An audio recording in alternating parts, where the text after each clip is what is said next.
ततः श्वेतर्हय युक्ते महति स्यन्दने स्थित माधव पांडवश्चैव दिव्यो शंखो प्रदधमतु। अर्थात इसके अनंतर सफेद घोड़ों से युक्त उत्तम रथ में बैठे हुए श्री कृष्ण महाराज और अर्जुन ने भी अलौकिक शंख बजाए। पांचजन्यम ऋषिकेशो देवदत्तम धनंजय पौंड्रम दधमो महाशंख भीमकर्मा वृकोदर। अर्थात श्री कृष्ण महाराज ने पांचजन्य नामक, अर्जुन ने देवदत्त नामक और भयानक कर्म वाले भीमसेन ने पौंड्र नामक महाशंख बजाया। अनंत विजय राजा कुंती पुत्रो युधिष्ठिर नकुल सहदेवश्च सुघोष्म निपुष्पको। अर्थात कुंती पुत्र राजा युधिष्ठिर ने अनंत विजय नामक और नकुल तथा सहदेव ने सुघोष और मणिपुष्पक नामक शंख बजाए। काश्यश्च परमेश्वासः शिखंडी च महार्था धृष्टद्युम्नो विराटश्च सात्यकिश्चापराजितः द्रुपदो द्रौपदेयाश्च सर्वशः पृथिवीप्ते सौभद्रश्च महाबाहो शंखान्दधमुः पृथक पृथक। अर्थात श्रेष्ठ धनुष वाले काशीराज और महारथी शिखंडी एवं धृष्टद्युम्न तथा राजा विराट और अजय सात्यकी, राजा द्रुपद एवं द्रौपदी के पांचों पुत्र और बड़ी भुजा वाले सुभद्रा पुत्र अभिमन्यु, इन सभी ने, हे राजन, सब ओर से अलग अलग शंख बजाए। स घोषो धार्तराष्ट्राणा हृदयानि व्यदारयत नभशिच पृथ्वी चैव तुमुलो व्यनुनादयन। अर्थात और उस भयानक शब्द ने आकाश और पृथ्वी को भी गुंजाते हुए धार्तराष्ट्रों के अर्थात आपके पक्ष वालों के हृदय विदीर्ण कर दिए। अर्जुन द्वारा सेना निरीक्षण का प्रसंग। अथ व्यवस्थितान् दृष्ट्वा धार्तराष्ट्रान् कपिध्वजः प्रवृते शस्त्रसम्पाते धनुरुद्यम्य पाण्डवः ऋषिकेशं तदा वाक्यमिदमाह महीप्ते। अर्जुन उवाच सेनयोरुभयो मध्ये रथ स्थापयमेच्युत।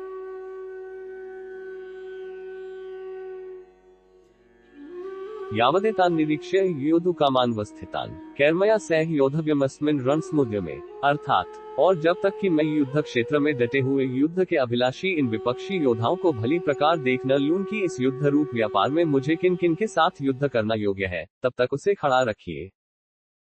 योत्स्यमानान्वीक्ष्य यतेत्र समाक्ता धार्तराष्ट्रस्य दुर्बुद्धिर्युद्धे प्रिय चिकीर्ष्व।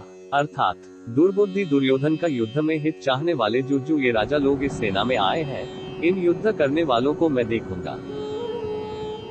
संजय उवाच एवमुक्तो हृषिकेशो गुडकेशेन भारत सेनयोरुभयो मध्ये स्थापयित्वा रथोत्तमं भीष्मद्रोण प्रमुखतः उवाच पार्थ पश्यतान् संवेतान् कुरुनिति सर्वेषां च महीक्षिताम्। अर्थात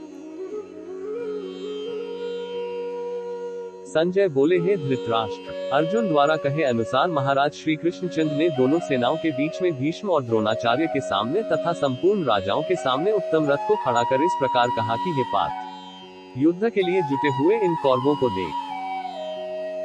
तत्रापश्यत् स्थितान् पार्थः पितॄन् पितामहान् आचार्यान् मातुलान् भ्रातृपुत्रान् पौत्रान् सखींस्तथा श्वशुरान् सुहृदश्चैव सेनयोरुभयोऽपि। अर्थात इसके बाद प्रथापुत्र अर्जुन ने उन दोनों ही सेनाओं में स्थित ताऊ चाचों को, दादों परदादों को, गुरुओं को, मामाओं को, भाइयों को, पुत्रों को, पौत्रों को तथा मित्रों को, ससुरों को और सुहृदों को भी देखा।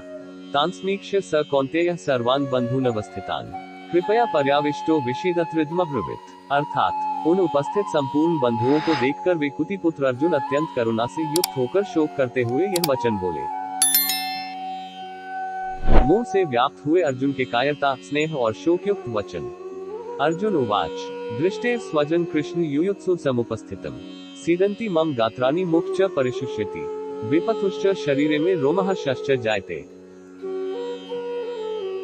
अर्जुन बोले, हे कृष्ण, युद्ध क्षेत्र में डटे हुए युद्ध के अभिलाषी इस स्वजन समुदाय को देखकर मेरे अंग शिथिल हुए जा रहे हैं और मुख सूखा जा रहा है तथा मेरे शरीर में कंप एवं रोमांच हो रहा है।